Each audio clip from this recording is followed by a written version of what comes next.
Hello and welcome to the Recreation to Recreation podcast, the show where we explore the stories of people who have turned the activity that they love into positive change for our world.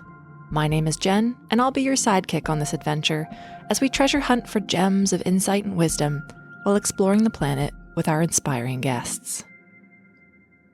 For today's adventure, we are heading to Armenia and beyond with Val to explore his world of thru-hiking, human kindness, and trail development.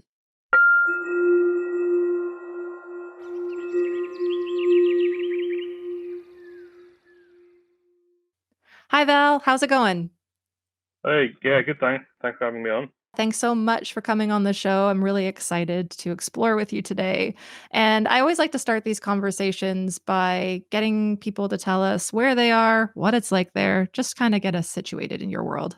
I'm in North Wales. I live in North Wales. Been here for a couple of years now. It's very cold. I've been away for 5 weeks in a few different places, Lebanon, Greece, and Croatia. It's been really nice and hot there. So the clock to the system coming back, and it's pretty chilly. Having to put a jumper on isn't so nice. For sure, a little bit of a rough change once you got back home, but wonderful that you got to go away for 5 weeks. So is that something that you get to do regularly? Recently, not so much. The last 2 years, I taken a bit of a break from doing big sort of long trips. I decided to go do a part-time master's while working full-time. And that took 2 years to complete. It just didn't really leave much time to do other stuff. But I finished that in August. Congratulations. Thanks. The first thing I wanted to do was go away for a bit of a longer stretch, just feel a bit more human again. Yeah, reset the system. It's funny because I find it interesting when people say, I'm doing a part-time thing on top of a full-time thing. I'm like, that math just doesn't seem to work. Yeah, no, it doesn't work. It's really unpleasant. No doubt. But hopefully going and doing that is going to serve you going forward in whatever you decide to do, right? So Yeah, for sure. In isolation, the course was fantastic. That's the university. That's the experience. It was sort of the stacking of everything on top, which was difficult and made for sort of more difficult experience. where did you end up going? I did a UCL in London, research masters in spatial data science. Oh, great. Were you in the geography department? No, I was in CASA, which is a collaboration of some geographers, some data scientists, some software engineers, bit of everything. But the focus is on cities, really, urban areas. Okay, very cool. I did my undergrad and my master's at UCL in the geography department, so that's why I was Oh, asking. right, cool. I thought that was a weirdly specific question. Yeah, it was a Yeah, small world. yeah, yeah.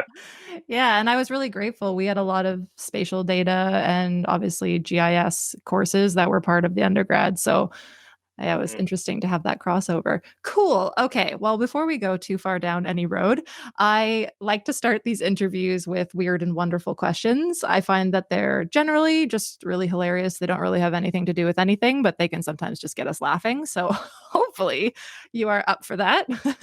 Sure, yeah. First question. You've discovered a new island upon which you can build your own society and make the rules. What's the first rule you'd put into place? God, I don't even know. I wouldn't put a rule in to start with. I don't know. Yeah, I Cool. wouldn't put a rule in. Okay, great answer. Why does rain drop but snow falls?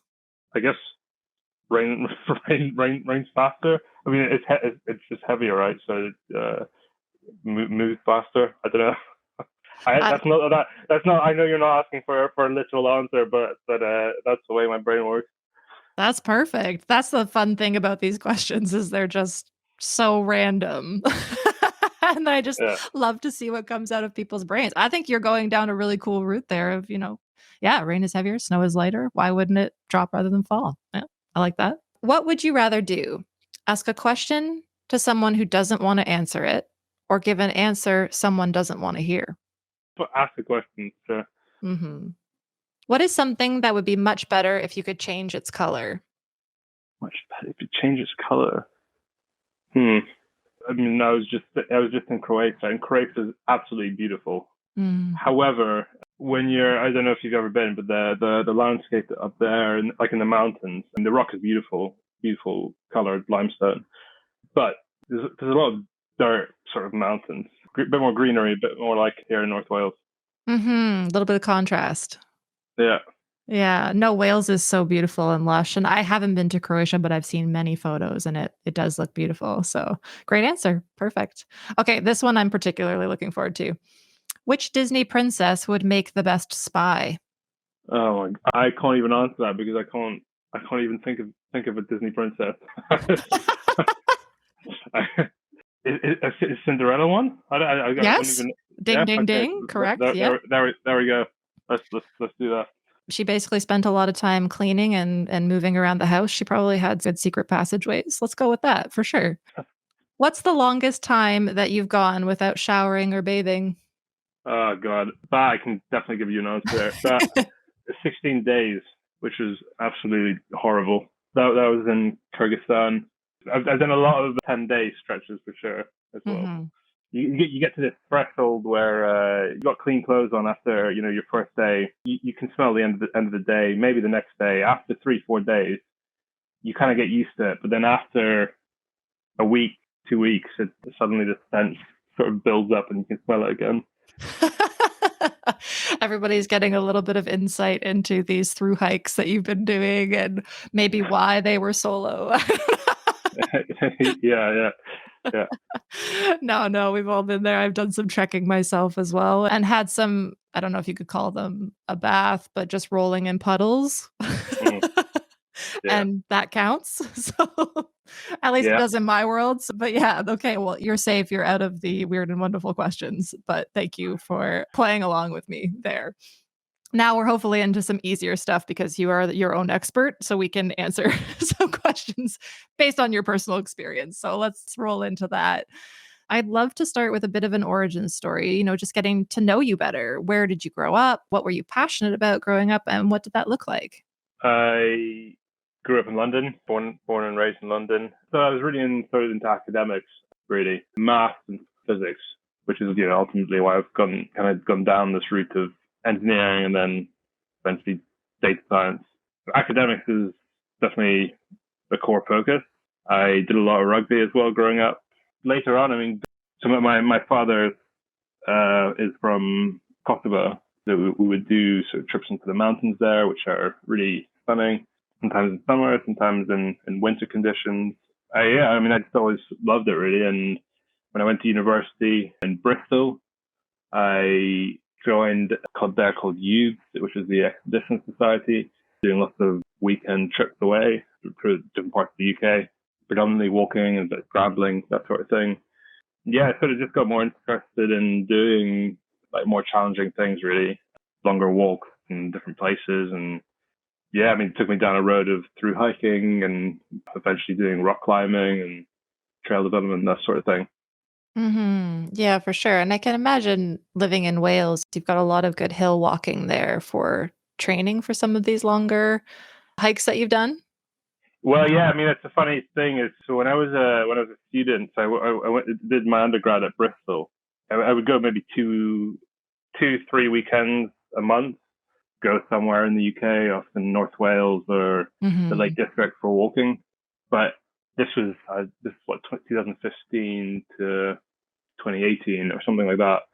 And then I graduated. By then I had done these long trips to Armenia. But actually, since living in North Wales, I've only been in North Wales now for 2 years, and I've not really been doing much long distance walking. Well, I mean, any really at all. Kind of got obsessed with rock climbing the last few years, which also happens to be fantastic in North Wales, and like a Hmm. world class destination for that. So Obviously, I did some research before we got into this conversation that it seems to be this, and you kind of just solidified it a little bit for me, but the through hiking and the rock climbing, trail development, all of this has really been in your free time.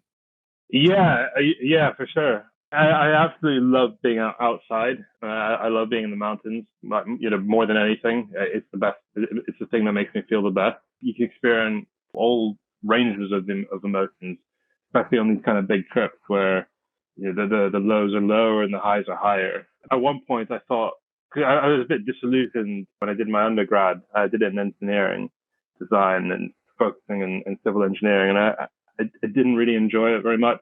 Realized quite early on that I didn't want to spend my career designing concrete columns day in, day out. Yeah, fair enough. Not for Yeah, everyone. yeah. I finished the undergrad, and during the undergrad is when I went and did my first big through-hike through Armenia and Georgia, which we can talk about later. But Mhm.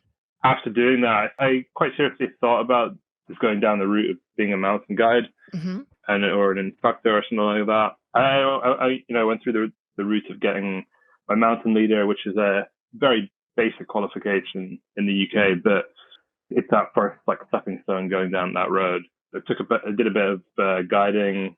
I took some people out on the Armenia trail, and though though I enjoyed it in some ways, I just realized that is not the context in which I enjoy the outdoors, because to guide people on things, you're going to be taking them realistically on things you're usually comfortable on or you've done before, that sort of thing. Yeah, that's a big generalization, but generally, that is not what I enjoy doing. I like to be sort of pushing myself and doing something which I don't actually know if I can finish it, and having new experiences and not really knowing what's going to happen. In what I experienced, you can really do that as working as a guide or an instructor. I'm sure there's high level ones who do that, but Yeah, of course. I think in yeah. any situation where you're leading people outdoors, you're curating an experience for them, right? It's like an organized adventure, which adventure is full Not of organ. massive question marks and Yeah, needs yeah, to pivot and be flexible and have things go wrong. And it's not to say that on organized led adventures that is not the case, but for the most part, that's really what you're trying to avoid.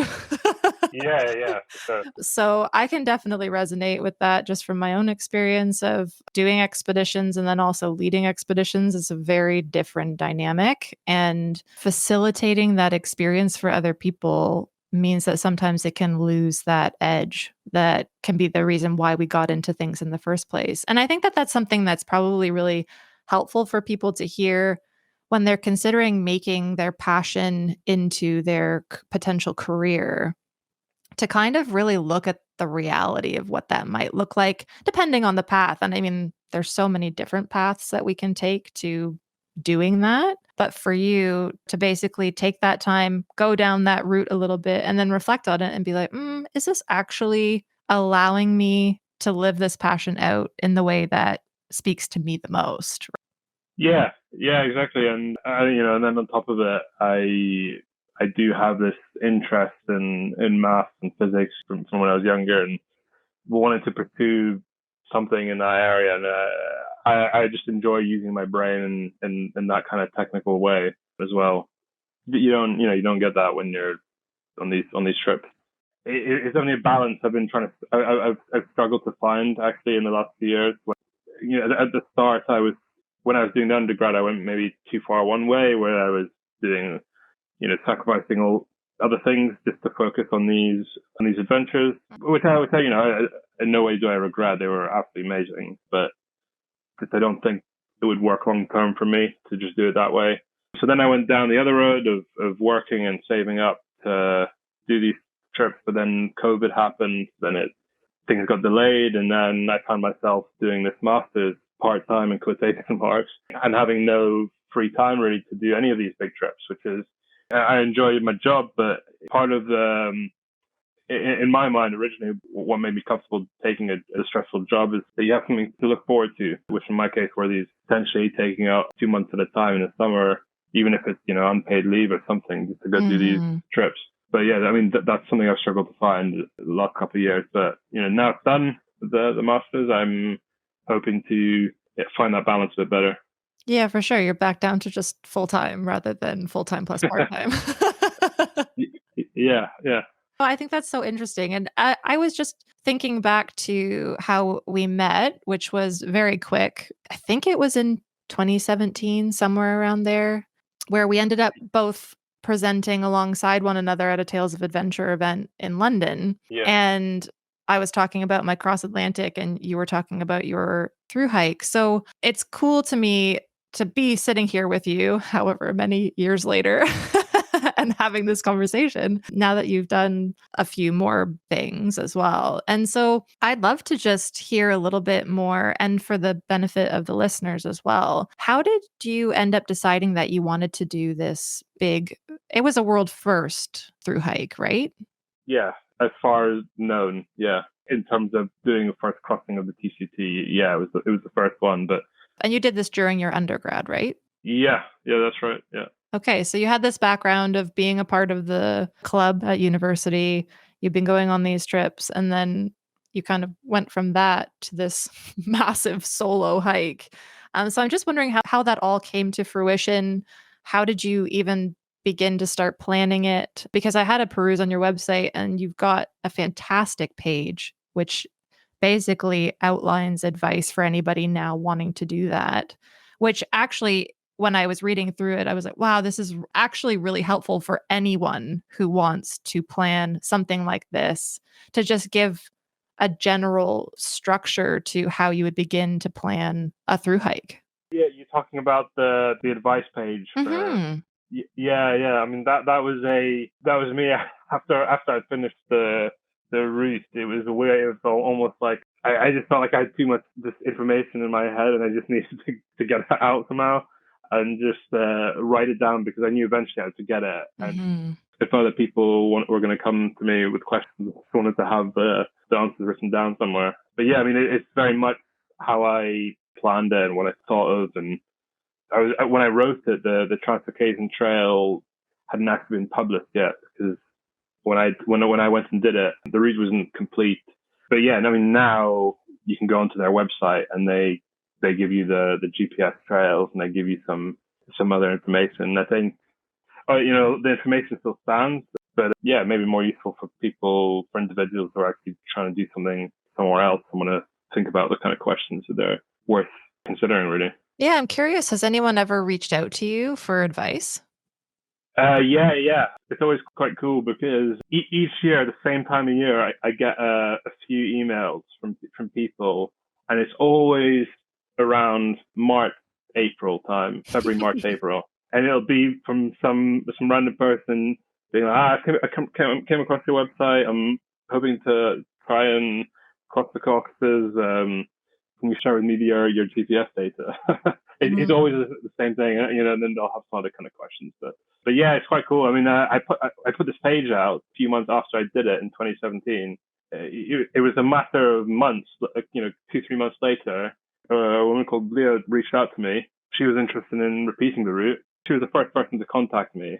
Nobody's ever asked me for that kind of information before at the time. I just kind of didn't think it was going to happen, to be honest. But I gave her all the information and put her in touch with Tom at the TCT. And then a few months later, she's on the trail and completed it for the following summer after I did it, which is really cool. Cool. Did you ever meet up and chat and compare notes? Yeah. Actually, I went out and joined her on the end of her through hike. That summer, I went back to Armenia and was actually working with one of the trail building NGOs out there called Trail for Change, who work with the Trans-Caucasian Trail. But how I ended my through hike, it went through this national park right on the west coast of Georgia, on the Black Sea. It's really, really dense rainforest. It's really wet all year round. The hypothetical route that the TCT guys had handed over to me was a best guess that it would go through this area. They would like to go through there, but nobody had scouted anything through the national park. I had some old Soviet maps to go by, but long story short, it was impossible to follow the old tracks on the Soviet map through that area because they were completely overgrown. They were so dense. I didn't have anything basically to cut through. So I took a bit of a diversion and took some other, frankly, a bit of a crappy detour to go around on some 4x4 tracks. I really wanted to go back and try and correct that line and sort of find this sort of natural path through that landscape. Yeah, sure. So yeah, me and Leah joined up to do that. We brought Mercedes this time. Yeah, went straight through this rainforest. We managed to find the old track, but it was hard work. It was really hard work going through that.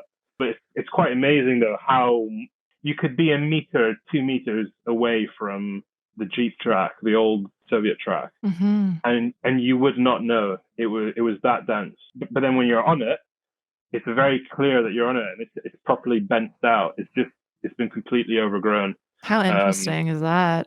Yeah. It kind of leads me to asking, what are the realities of trail building? Because we're so fortunate here in Canada, in the UK, across many, many countries.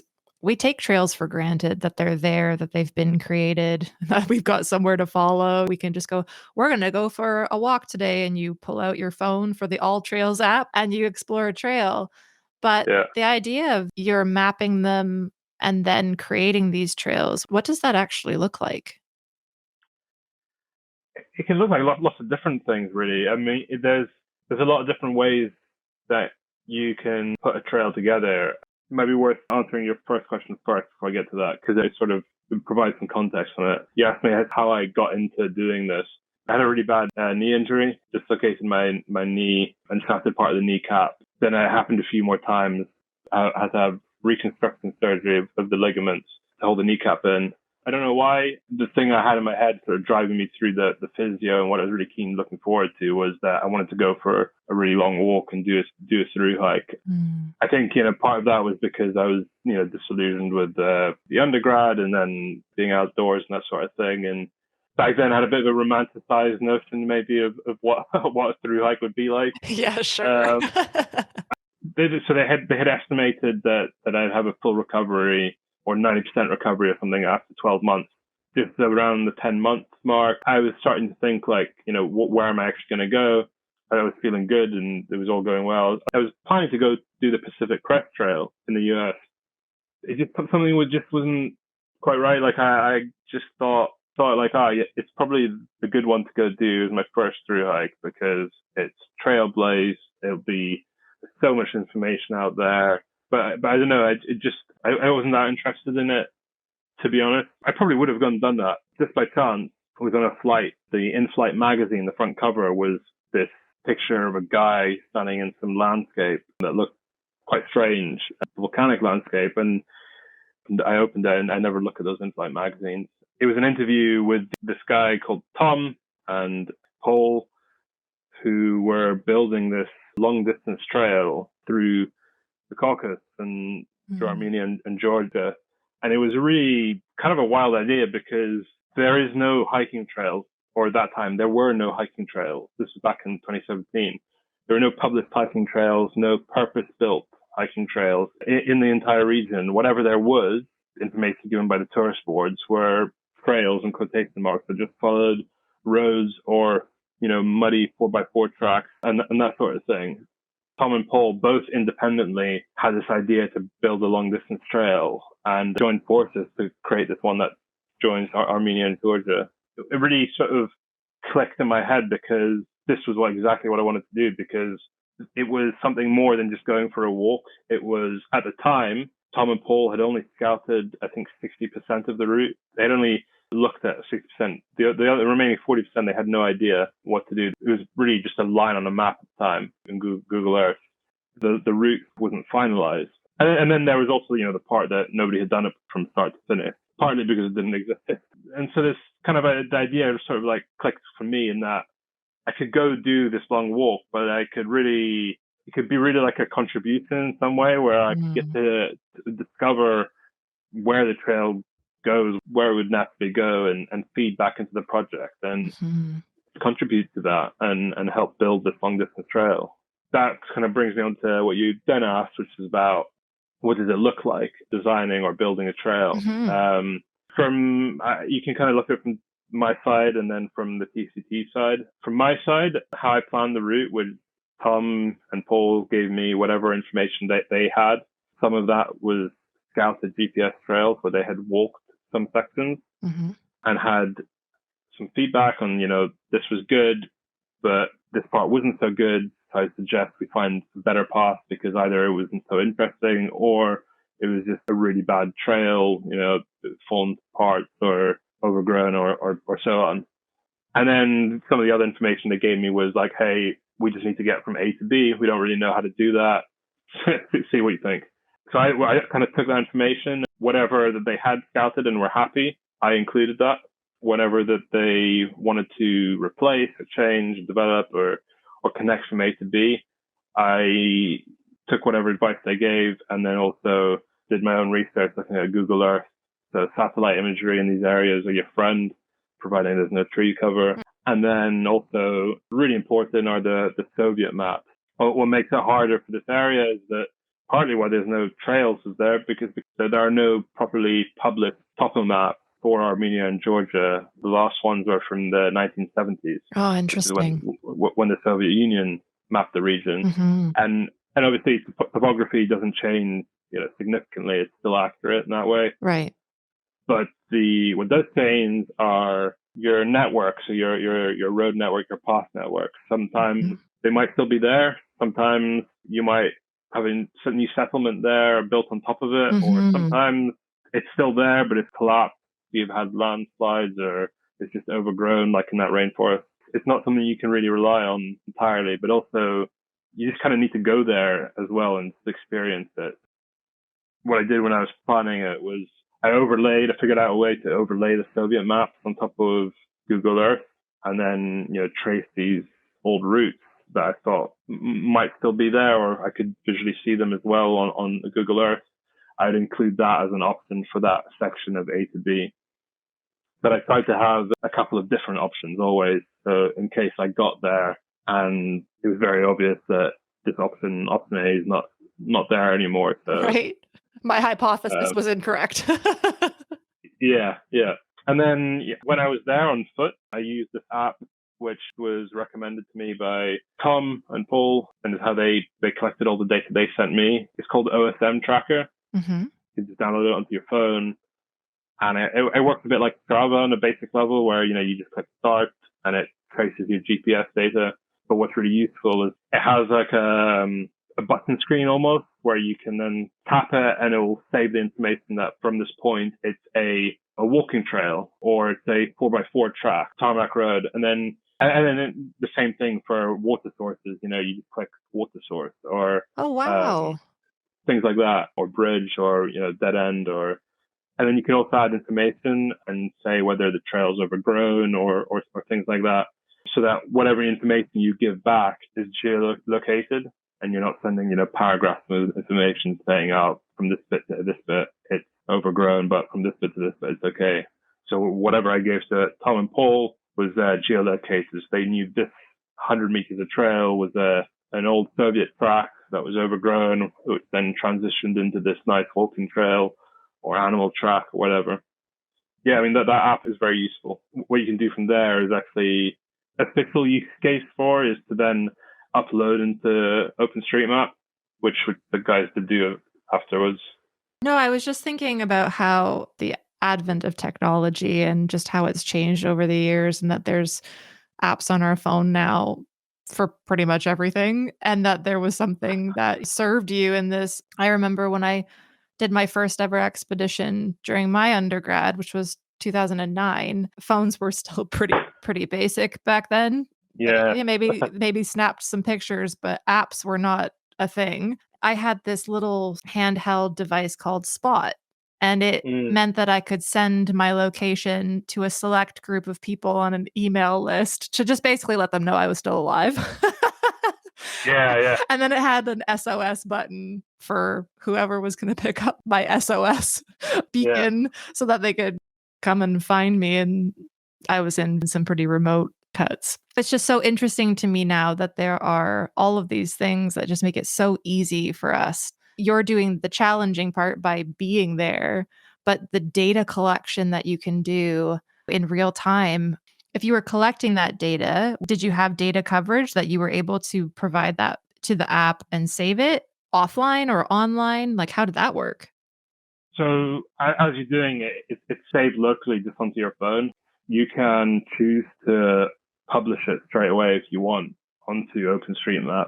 So all the buttons and like all the tags that you use are OpenStreetMap tags. So you can upload straight from the app and contribute into the OpenStreetMap project. Mm-hmm. But I didn't do that while I was doing it because the idea was to feed into the Transcaucasian Trail project. And one, we didn't want to start publishing sections of trail that could mislead someone on the quality, basically, because the areas that I was going through were really remote, and the trail quality was hugely variable, from decent to going a kilometer an hour at the most, kind of thing, really seriously overground. So we didn't want to directly upload stuff. But what the TCT were doing and are doing is that they take that information. So it's almost a bit like a filtration process that happens first. They collect the data, they clean it, make sure just the bits that are ready to go on, and then they upload it to OpenStreetMap. And there's been some kind of spin-off project from the TCT. One of our friends, Alessandro, so he was involved in the early stages, very much focused on the data side and dealing with the geographical data. He's actually produced the first published topographical map for the region now since the 70s. Wow. And you can buy them now online and from his company. They're absolutely fantastic maps. Very useful, but also just like really quite beautiful to look at. He's done a really good job with them. Those maps would not have been possible without all the data collection from everyone who's gone and done any kind of scouting on the TCT. A real collaborative process. Gone full circle now, because if you're going to go do the TCT, you don't need to look at Soviet maps or use a Google Earth like I did. You can just use these topo maps that Alessandro sells, and also use the GPS data from TCT website. Pretty amazing. And so does the TCT do any active cleaning of trails or maintaining, or is it more so just about providing a resource for people to? Part of what the TCT does with the data that people like me have collected, or the people who've scouted or done the trail. Back then when I did it, for sections that really was no good existing option that was either A, worth cleaning, or B, existed, they would build a trail from scratch for that section. And before doing the TCT, and I'd done a lot of hiking and used a lot of trails, but I had never really comprehended how a trail really gets built. You just kind of think, it's been there forever. Right. People have been using that forever. It's like, but actually, it's really hard work. Mm-hmm. It's my first experience doing any trail building was actually during my thru-hike. So quite cool. The year that I went to do the first thru-hike was also the year that the TCT first started taking international volunteers to first start cleaning some of the sections that they had scouted and were fairly sure that the trail could go through this bit. Started taking volunteers, and I managed to time it so I would reach Dilijan, which is the area where that trail building was beginning. I managed to reach that place just as the first cohort of trail builders started. I just spent 2 weeks there working with them, doing the trail, and then I kept on walking afterwards to finish the route. And then I went back the following summer after doing the trail and spent, I think it was 3.5 months or so, working on a specialist trail crew, me and three other guys on the NGO. The work really differs. Sometimes it's expanding an animal track or an ancient trail, getting rid of loose rock, or getting rid of vegetation. And when you find one of these old trails, it's really cool because it feels like you're sort of uncovering like a bit of history and putting it out there again for people to use. So earlier, sometimes there's no really good existing way to get from one point to another that isn't on a muddy jeep track used by loggers or that sort of thing. Mm-hmm. So then you build a trail from complete scratch. Dilijan, where I was talking about the first trail camp, was a area where we were really doing a lot of trail building from scratch. And so how that looks roughly is you have an idea from main sort of geographical features you want to connect together. So from Lake A to Lake B, Mm-hmm. you kind of just walk through the forest and obviously looking at the map, the top of the map, and figuring out like what's the natural line between the two, where would you want to go. Even thinking about things like views, like is it possible to get a view or that sort of thing, or you don't want to have too steep ascent. You flag this route out that you decide on after considering a few options, and you start digging really. You're kind of aiming for the bent out. You imagine you're kind of creating flat ground from a slope. Yeah, you're sort of pulling the soil from the back, bringing out to the front, and trying to get this sort of flat surface, but also not too flat. You want to have it slightly leaning down the slope so that water can run off. For sure. Reinforce it with some rocks. And it varies a lot as well. Sometimes it can be really quick work, particularly if it's quite a shallow slope, then, it might be quite easy to do. But if it's really steep, it becomes quite hard to get the bent ground stable. But then also, the worst nightmare is your roots. The root systems can be really difficult in some of the forests. It can go from being really quick work to then suddenly you're going through quite tough terrain. But yeah, it's really physical, but hugely rewarding. It's one of the coolest hiking experiences I've had is helping scout a section, deciding that we're going to build this section along here, and then actually putting in the work and seeing every day the length of purpose-made trail get a little bit longer until you're finished. And then you actually get to go and hike it and walk it. It's an incredibly rewarding process. Yeah, absolutely. And having read about some of your other projects and trips that you've done, like the one that you did in Kyrgyzstan and then Project Armenia, which was mapping new climbing routes, I feel like there's not a lot of people on the planet that I could say, okay, so you're in the process of mapping and creating access to places that haven't been that easy to access before.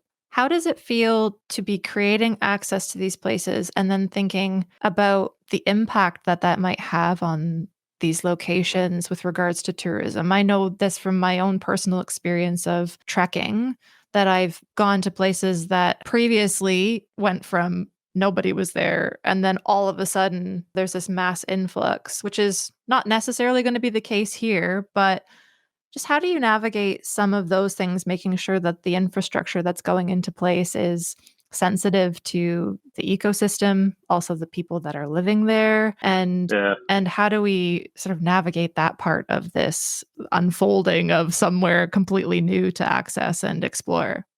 It's something I've thought a lot about, gone through. Same thing as what you just said, where at the start I was like, it's not something I need to worry about because it's unlikely for that to happen here, right? It's Armenia, it's the middle of nowhere. Most people, I don't know. In the US, there's a larger diaspora population of Armenians there, but in the UK, there's a population, but the number of people that you speak to who have no idea where Armenia is or didn't know that it was a country. It's hard to imagine that's going to become like a really, popular destination where you're going to be having to think about serious effects on the environment and the effect on people's lives there. But shockingly, after that first year of doing the through hike, I went for the next 3 years every summer. It was quite incredible, actually, the rate of change that happened. That is in, no way because of me and me doing my through hike. That's not the case. It's because of the work that TCT's done. They've done absolutely fantastic work. It's quite incredible the pace at which they've been able to go from this idea of a trail and then having this published route where people are just going to hike it now. How they worked was they started from 2 focus points. So one in the northern Georgia on the border of Russia, or near Megri. And then in Armenia was in the place I mentioned, in Dilijan. For the Dilijan section, at least, it was building a little circular route, actually a little circular trail in the national park there.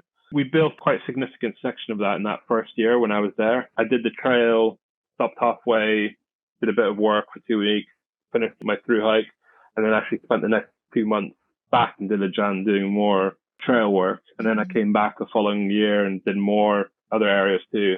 It was quite amazing to see the change from there being literally nothing there, no trail there, to people actually going and hiking it. Who are, they're adventurous. It's adventurous in that they're going to somewhere that is off the beaten track a little bit, but actually are also not the people who would want to go do a kind of exploratory through hike where there isn't really a trail.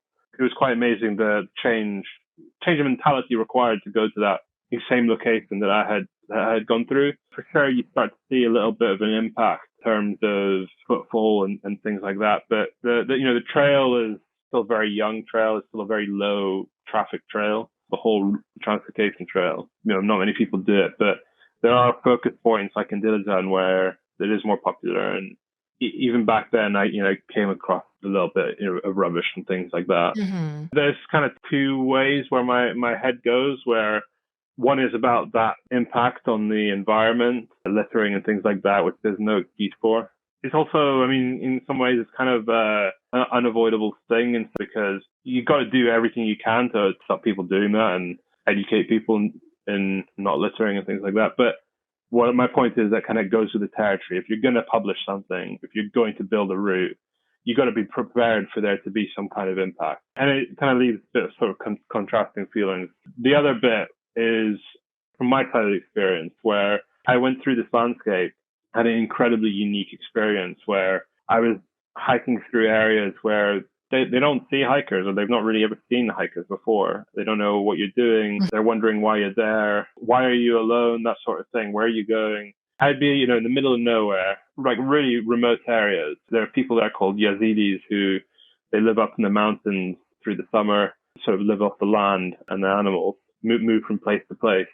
And they would just invite me into these little shelters that they build, pop them up and then take them down and move to the next place, and basic kind of shelters. And they would treat me like family, really. They would give me food and water and coffee, lots of vodka as well.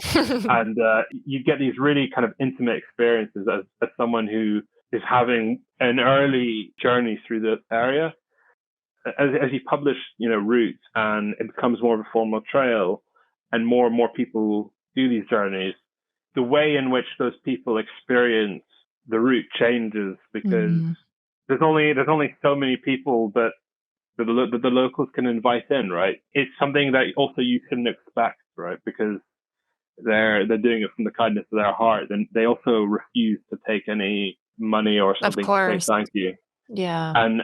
And so what I describe, and like what I said in my talks about my experiences, and maybe is what persuades someone, or someone sees as a reason to go take a similar journey through Armenia and Georgia.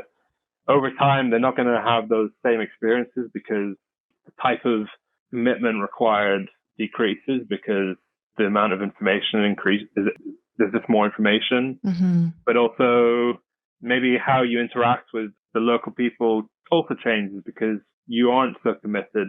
You know where you can resupply. Right. You don't have to ask people, or you don't have to. People don't invite you in as much because they just can't anymore.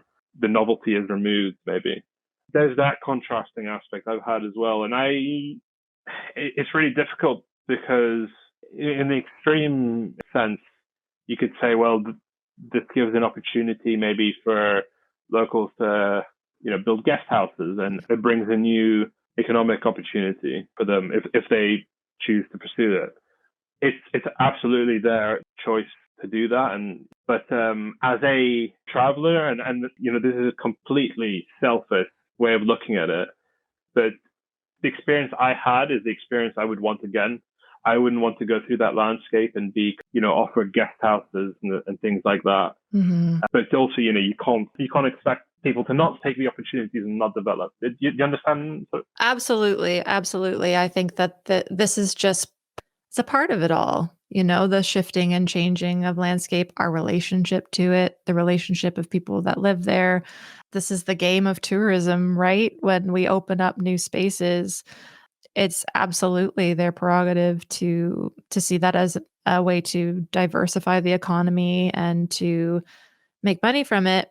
I think one of the things that I've always reflected on in terms of when I've traveled alone, and I know that this has been a common experience for a lot of people who have, especially if you're choosing to travel in a way that is not common, like, walking for 1,500 kilometers across 2 countries like you did. But I know this from other people who've gone on adventures. I remember meeting Johnny, and he was active in London around the same time that I think we were presenting. He had this adventure that he had undertaken called the Great Game Expedition. I don't know. Oh yeah. Yeah. Yeah. And, Yeah. I remember talking to him. He drove from the UK to China and back. Really cool idea. I think he had all these, and you'll know this from going on expeditions. And even we talked about it in terms of what you were expecting when you went, you overlaid your maps, you went to these locations, and you were like, what? Like, this is not what I expected. Yeah. We go on these expeditions and these trips with hypotheses of what it's going to be like or what we're going to experience. And the reality of going is that we need to release those expectations and just let it take form. I remember him coming back and he had a whole list of things that he wanted to do on this trip. And he said the one thing that stuck with him was the overwhelming kindness of strangers. To me, that's not the first time I've heard that. I've experienced that myself. I'm hearing you echo that. And I think that that is a beautiful reminder of the humanity that we share. And that if you come across someone, like, what are you doing here? That invitation to just come in and there's a give and take there, even though they're not taking money, even though you'd love to give it to them, they're having a conversation, they're laughing with you, you're sharing stories. Like that to me is a gift in and of itself. Yeah. That's the wild thing, right? Because I couldn't even speak the language when I was there. They were inviting me in. We had this language barrier, but we were kind of communicating by hand signals, really. And over time, I learned bits of Armenian and can sort of communicate a little bit. Like hand signals gets you a long way, really. Despite the language barrier, they still treated me with complete kindness. And in the same way described with John, I wanted to do this walk. That was my main aim. And then, the stuff on the side about contributing to the project made it more appealing as well, and leaving a bit of a mark. And yeah, that driver for the surgery, it was kind of a bit more of like a physical challenge to start with. But actually, when I was there and after, the thing I enjoyed the most, I loved the walking, I loved the landscape, but it was the experiences I had with complete strangers, them inviting me into their homes and eating food and getting an insight into their lives, and me trying to share a bit of explaining what I was doing, and they'd want to know where I was from and things like that. Those were by far my favorite experiences and the ones I kind of hold on to the most. I think that's so beautiful. And you've got this surprising part now that you've been on several solo trips and that's become a part of the experience for you. You've then got this bit when you come back into where you're living and working and operating, and then how to share that story with other people, right?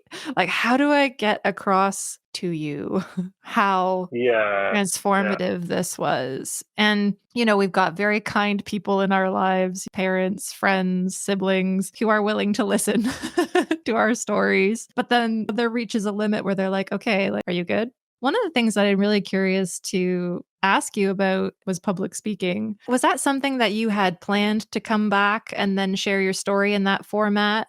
Was it something that came naturally to you? Were you comfortable on stage, or was that something that you had a hurdle that you had to get over? I'd just love to talk a little bit about that. Answering a question at school was my putting my hand up to answer a question was an absolute nightmare. Public speaking, I was really bad at and really struggled with. By the time, I was in sixth form, I was doing it a little bit more. I was really lucky. I had some opportunities that kind of helped me develop that a little bit, but I still found it really difficult. It didn't come to me naturally at all. Something I've put a lot of work into, and actually the putting work into it is not something I wanted to do. It was more, I kind of realized how significant the impact could be in terms of in my life generally, working. And I was particularly bad at being in groups with people. Even now, I can speak very easily with, one-on-one with friends, but going to the pub and being in a group of people, I just feel like I've got nothing to say. And, I just don't really want to interact. But doing the TCT, I had no intention of sharing like public talks or any lectures or that sort of thing. Yeah, at the time, I didn't have an Instagram or any social media, but I was like, it was on the way to Armenia. I set up an Instagram and decided I'm just going to share some photos along the way when I get signal. the CCT people started sharing it and people started following me. And by the time I had finished, people seemed to be quite invested in this random person doing a walk. And when I finished, someone asked, the very same day I finished, I put a post out. One of the people who said congratulations said, "Oh, do you want to come give a talk at Explore Connect," which is this organization in the UK that posts these kind of adventure stories. And so, yeah, I mean, I just said, yeah, kind of went on a whim, did it. And then I ended up giving quite a lot of talks and actually quite enjoyed it because I found that it's a lot easier to talk about something when you like really care about it and are really passionate about it, which is, unsurprising when you think about it. It's very true because it's one thing to get up and present about something at work or at school that you're not really invested in. And I think the big difference too, I mean, I was very hesitant. My first presentation, I say in inverted commas, I ended up doing because the person who was supposed to do it canceled. And I was like, oh, and had to just get up and tell the story. And I think I was probably like a bouncy ball that someone threw around the room. And I don't know, probably gave no one any turning indicators or anything like that. But I found being able to speak from experience and about something that you're passionate about does make a huge difference. So it's one thing to be, hey, here's a topic that you need to present on and get up in front of people. And it's another to share your story. For me, it gave me a lot of confidence because like you said, you're your own expert.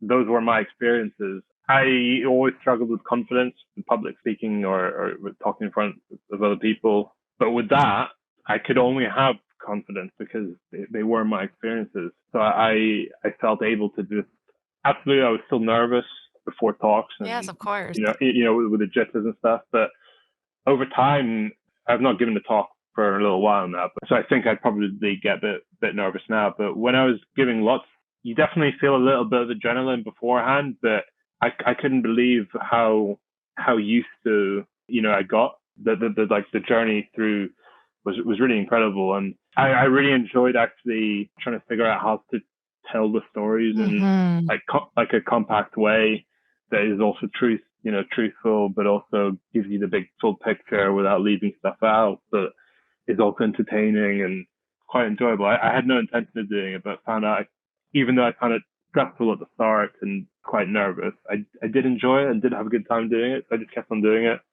Yeah, and I think it's really amazing. I mean, I had been to a few talks previous to getting into public speaking, but I didn't realize how active a circuit there is for people to come and talk about their lives and about adventure. And there's so many different groups out there that are interested in what they're interested in. And I think it's a really nice opportunity to connect with people. I don't know about you, but my favorite part was always the Q&A at the end, because that really shows you what are the things that people were engaging with while you were talking, because something that may have been like really meaningful for you can be lost on someone else, but they might pick up on something really random that you had just put in passing. And they're like, well, what about this? And you're like, oh, right. Okay. Yeah. Let me dredge up that memory and kind of, delve into that a little bit more. So I always found the conversation at the end really fascinating to just sort of delve in more. And it usually,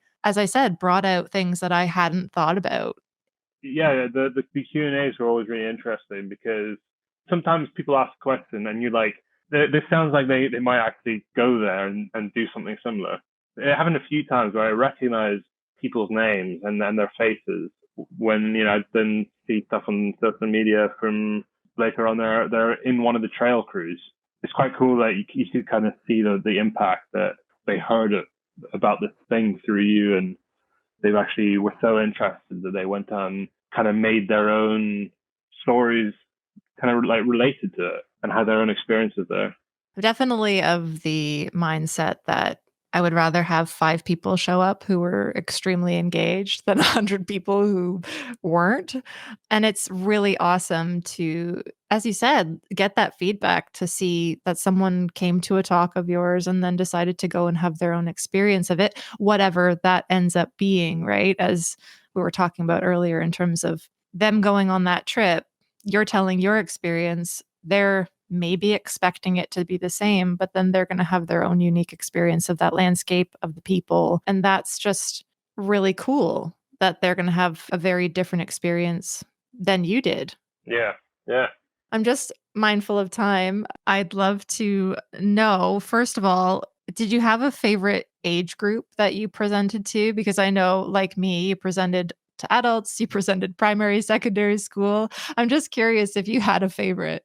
I don't know. It was enjoyment in different ways. The kids, I mean, just like pure enjoyment, really, sharing the stories, because the simple stuff, you speak to a group of adults and they kind of breeze past. For kids, they're like, they can't believe it. It's like amazing that you were a few meters from a bear, or like, they're like pure sort of amazement at certain things was really fun. And like, how did you get away with not bathing for however many days? Yeah, that's true. Yeah. I think I got more satisfaction maybe with the adults in small groups, like these Explorers Connect events or Tales for Adventure, because there are a keen group of people who are like genuinely interested and maybe more likely to actually go to those places and have a similar experience. And afterwards, you stay for a drink with them and you have these really kind of in-depth conversations where they're asking you like really specific information.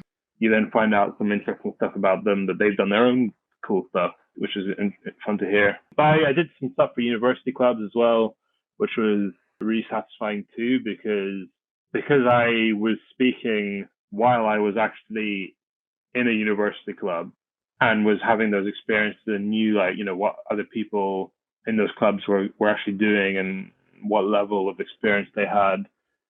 It was really cool to be able to share with them the information and like, you can go do these things if you want and see people eventually actually try and go and do that as well. So cool. So you're celebrating finishing this 2-year part-time degree. You've got your full-time job. You just come back from this 5-week trip. What's next for you in terms of living out this passion for exploration and trails and bringing all of these things together? I've said, I don't know. I found the last 2 years really difficult. I feel like I've just been stressed 24/7 between working full time and like trying to give my best at work and then trying to do my best for the masters as well. I'm a bit of a perfectionist. I just find it like it really irritates me if I don't give 100% to something. Inevitably you probably don't end up doing perfectly anyway, and then also you end up really burnt out at the end. Right. Very, very burnt out. So I'm definitely craving adventure, but I've had absolutely no time to plan the next thing. This 5-week trip that I just went on I was rock climbing predominantly. I do have some ideas. Like, I think at the moment I'm a bit walked out, to be honest. Fair enough. I thought after 2 years I want to go do another long trail, but I just don't really have the craving that I did back then. That's not to say I won't again. I think I'm more, just because of what I'm obsessed with at the moment is climbing. I'm more interested in doing something around that, doing a big walling trip or going somewhere adventurous and doing some new routing. How exactly that looks, I don't really know, but it will involve some kind of journey to get there for sure, rather than, it being like an easy access cliff. I'd want to kind of do some kind of long journey. I've had some ideas like doing it by river or by horseback or something like that. I don't really know, but I want to kind of mix the journey aspect that I really love and having interactions with people that are unplanned. That's the sort of thing you get from slow travel through walking, but then mix that in with the climbing aspect that I'm really enjoying doing at the moment. And I'm still trying to figure out what that actually looks like. Yeah, well, I mean, watch this space, everyone. I think that's sounds awesome. And I think too, I mean, we didn't really get to delve too much into Project Armenia today, but for people who are listening, definitely check out that expedition that you did in 2019. There's the website. I'll put a link in the show notes. But yeah, so we'll be watching to see what you end up doing. And I think it's pretty amazing to just let things shift and change as we shift and change. Just because you were really passionate about something before doesn't mean you can't find new and other ways of doing it. I'm excited to see how that unfolds for you. Yeah, me too. We'll see what exactly it is I do. Just as we wrap up here, I'd love if you could tell us your chosen cause for this month's recreation donation and what will that be supporting? Yeah, I mean, we've been talking about doing the Thru-Hike through Armenia and Georgia, and that was with the Trans-Caucasian Trail, which is now an actual trail which you can go hike. And there's all this information on their website, transcaucasiantrail.org. But yeah, I mean, they're an NGO, so they're the ones who are putting up the blazes, putting up the trail markers, funding the new trails and cleaning up the old ones. Yeah, I mean, they take donations where you can contribute in any kind of way, any kind of level, but they give you some suggestions on what different amounts will fund. I think like $10 is like a helmet for a volunteer on a trail crew, and then $60 is one of the tools that you use to actually dig the trail, and then it builds up from there. They're a great organization, they're great people, and it's a really cool project. So it's definitely worth looking into. Yeah, absolutely. And thanks for choosing it. Before I let you go, I've got one more question. What do you think is the meaning and purpose of life, the universe, and everything? I've been stressing me all day, actually. I don't even. It's. I've had all kinds of answers, Val, so no pressure. You can also say pass. I mean, the thing I value really is, again, you can sort of choose it as purpose, but it's just like experience. Just experiencing things, I think, feels like the thing that drives me, and the definitions kind of relates to purpose of your life, but being open to experience things and not trying to tailor it to just be good. Living with a bit of freedom where you're kind of open to it possibly going bad as well. Like, this is kind of why the trails have really, doing these long journeys have really clicked for me, because you're putting yourself in a position where you can, it's almost like slipstreaming into this way of living where everything is turned up to 11 in terms of whatever positive experiences you have are going to be really positive, and then whatever negative experiences are going to be really negative too. I guess the purpose of maybe is just like being open to experience and just experiencing lots of different things. The meaning of life, that's something else. Like, I don't know if I can answer that. That's the perfect answer for you, Val, and that's what it's all about. So thank you so much for being, brave enough to answer it in some way, shape, or form. And thanks so much for your time today. I really enjoyed learning more about the adventures you've been on, but also the beautiful part of having these conversations for me is that they feel like the type of conversations I would have if I was traveling. They're the ones that are a little bit deeper. They go a little bit beyond the surface. And so I really want to say thank you for sharing all of this with me today and with our listeners. And once again, I'm just really excited to support the TCT as the cause for this month. Yeah, great. Thank you.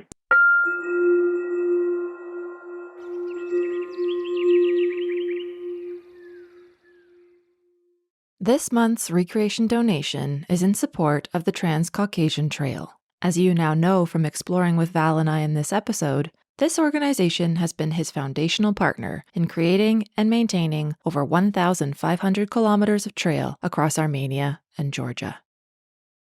What began as trail creation for hikers has now become a rare platform for cultural exchange, promotion of rural economic opportunities, environmental protection, and creating cross-border connections in a region divided by conflict.